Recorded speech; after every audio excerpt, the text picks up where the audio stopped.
పుచ్చిపోయిన గోళ్ళు గురించి మాట్లాడుకుంటున్నాం కాబట్టి ఈ పుచ్చిపోయిన గోళ్ళు అనేటివి నల్లగా తయారయ్యి అందవికారంగా ఉంటాయి. అవి చూడడానికి ఎలా ఉంటాయా, లేకపోతే వాటి వల్ల ఏమైనా నొప్పి బాధ లాంటివి ఉంటాయండి? కొంతమందికి గోళ్ళు పుచ్చిపోయినప్పుడు నొప్పి బాధ లాంటివి కూడా ఉంటాయి. కొంతమందికి బాగా ఎండిపోయి అవి విరిగిపోతున్నట్టు తయారవుతుంటాయి. అలాంటి పరిస్థితుల్లో వాళ్ళకు నొప్పి లేకపోయినా సరే లోపల ఉన్న ఇతర రోగాలు తెలియజేయడానికి ఇదొక సూచకంగా బాగా ఉపయోగపడుతుంది.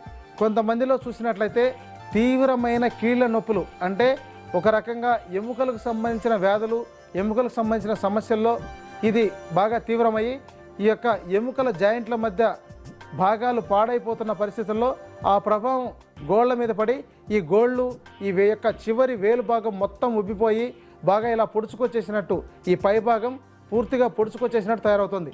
ఇలాంటి కేసులు కూడా కొన్ని ఉన్నాయి.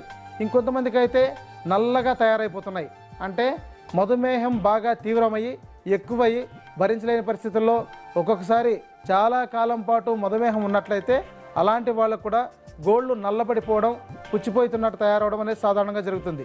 ఇంకా కామెర్లు లాంటి వ్యాధులు ఉన్నట్లయితే అలాంటి వాళ్లకు ఈ యొక్క గోర్లలో కిందంతాను పసుపు రంగుగా మారినట్టు, పసుపచ్చిగా మారినట్టు, రంగు మారిపోవడం లేదా తెల్లబడినట్టున్నట్టు సాధారణంగా ఉంటుంది. ఇంకొంతమందికి చూసినట్లయితే తెల్లబడిపోయి ఉంటుంది. వీళ్ళల్లో రక్తహీనత ఉంటుందని తెలుసుకోవాలి. సాధారణంగా ఎవరికైనా సరే శరీరంలో సరిపడినంత రక్తం ఉన్నట్లయితే తప్పనిసరిగా ఈ గోళ్లలో ఒక నిర్దిష్టమైన ఆకారంలో ఉండి ఇలా కుంభాకారంలో ఉండి చూడండి, మంచి గోధుమ రంగును కానీ లేకపోతే మంచి ఎరుపు రంగును అంటే గులాబీ రంగును కలిగి ఉంటుంది.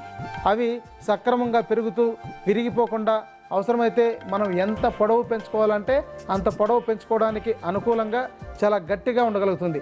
తేలిగ్గా విరిగిపోతున్నట్లయితే తప్పనిసరిగా వీళ్లకు గోళ్ళకు సంబంధించిన సమస్య కానీ లేదా శరీరంలో ఇతర రోగాలు కానీ ఉండే అవకాశాలు ఉన్నాయని గుర్తించవచ్చు. ఇంకా కొంతమందికి గోళ్ళు నీలి రంగులో మారిపోయి ఉంటాయి. నీలి రంగులో ఉండి లోపల నీలపు రంగు మనం చెల్లితే ఏ విధంగా ఉంటుందో అలా తయారైపోయి కనుక ఉన్నట్లయితే తప్పనిసరిగా వాళ్లకు గుండె సంబంధ సమస్యలు కానీ, ఊపిరితిత్తులకు సంబంధించిన సమస్యలు కానీ, కాలేయం సంబంధించిన సమస్యలు కానీ, మూత్రపిండాలకు సంబంధించిన సమస్యలు కానీ ఉండడానికి ఎక్కువ అవకాశాలు ఉన్నాయి.